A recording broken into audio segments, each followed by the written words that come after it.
সৰ্বানন্দ সোণোৱাল ডাঙৰীয়া আমাৰ ডিব্ৰুগড় লোকসভাৰ এইবাৰৰ প্ৰাৰ্থী।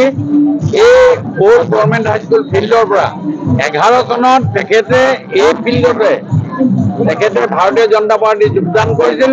তাৰ ধাৰাবাহিকভাৱে তেখেতৰ যি ৰাজনৈতিক অগ্ৰগতি তাৰ ধাৰাবাহিকতা ৰক্ষা কৰি আজি তেখেতে এই ফিল্ডৰ পৰাই নমিনেশ্যন ছাবমিট কৰিব। আমাৰ 11 বজাত আমি এই যাত্ৰা আৰম্ভ কৰিম।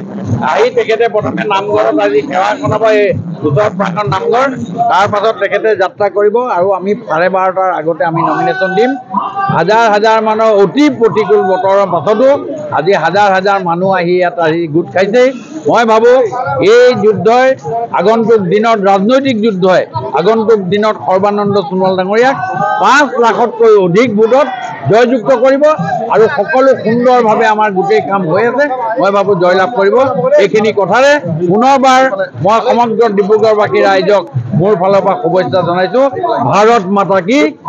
মুখ্যমন্ত্ৰী অহা কথা আছিল, আহিব মুখ্যমন্ত্ৰী মহোদয় আহিব। মুখ্যমন্ত্ৰী আৰু বহুত ৰঞ্জিত দাস আহিছে, আমাৰ সভাপতি আহিছে, বহুত আমাৰ ডাঙৰ ডাঙৰ নেতাসকল আহিছে। মাননীয় মুখ্যমন্ত্ৰী মহোদয় আহি পালেই আমি এতিয়া ইয়াত আমি সেৱা কৰিম। ঠিক আছে, হ'ব।